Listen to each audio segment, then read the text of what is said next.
ରାଉରକେଲା ସହରରେ ନକଲି ଲଟେରୀ କାରବାର, ପୋଲିସର ଚଢ଼ାଉ 4 ଗିରଫ। ରାଉରକେଲା ସହରରେ ନକଲି ଲଟେରୀ ଟିକେଟ୍ କାରବାରକୁ ନେଇ ପୋଲିସର ଚଢ଼ାଉ, 4 ଗିରଫ। ଘଟଣା ସମ୍ପ୍ରତି ସହରରେ ନକଲି ଲଟେରୀ କାରବାର ରାକେଟକୁ ଝଟକା ଲାଗିଛି। ଗତ 20 ତାରିଖରେ ରାଉରକେଲାର ପ୍ଲାଣ୍ଟସାହି ଥାନା ଅନ୍ତର୍ଗତ ଇଲାକାରେ ଏହି ନକଲି ଲଟେରୀ ଟିକେଟ୍ କାରବାର ଚାଲିଥିବା ଖବର ପାଇ ପୋଲିସ ଚଢ଼ାଉ କରି ମୋଟ 4 ଜଣଙ୍କୁ ଗିରଫ କରିଥିବା ବେଳେ ସେମାନଙ୍କ ପାଖରୁ ଗଦା ଗଦା ଲଟେରୀ ଟିକେଟ୍ ଜବତ ହେବା ସାଙ୍ଗକୁ ବିଡ଼ା ବିଡ଼ା ଟଙ୍କା ମଧ୍ୟ ଜବତ କରିଛି ପୋଲିସ। ସହରରେ ଲୋକଙ୍କୁ ଠକି କମ୍ ଟଙ୍କାରେ ଲଟେରୀ ଟିକେଟ୍ କିଣି ପ୍ରଚୁର ଅର୍ଥ ମିଳିବାର ଲୋଭ ଦେଖାଇ ଚିଟିଂ କରୁଥିଲେ।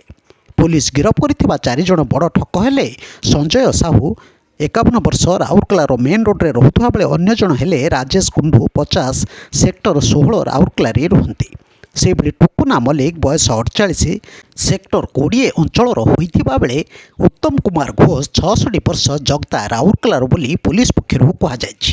ସେମାନଙ୍କ ନିକଟରୁ ପୋଲିସ 25,37,260 ଟଙ୍କା ଜବତ କରିଥିବା ବେଳେ 8ଟି ମୋବାଇଲ ଫୋନ୍, 5ଟି ଟିପା ଖାତା, ଗୋଟିଏ କମ୍ପ୍ୟୁଟର ଓ ଗୋଟିଏ ପ୍ରିଣ୍ଟର ଜବତ କରିଛି।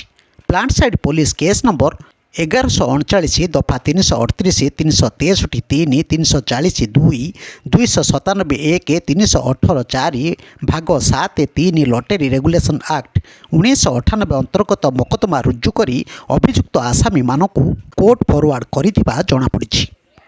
ବ୍ୟୁରୋ ନ୍ୟୁଜ୍ ଓଡ଼ିଶା କଥା। ଓଡ଼ିଶା କଥା ୟୁଟ୍ୟୁବ୍ ଚ୍ୟାନେଲଟିକୁ ଆପଣମାନେ ଦେଖୁଛନ୍ତି, ମତାମତ ଦିଅନ୍ତୁ, ଲାଇକ୍ କରନ୍ତୁ, ସବସ୍କ୍ରାଇବ୍ କରନ୍ତୁ ଓ ସେୟାର ମଧ୍ୟ କରନ୍ତୁ।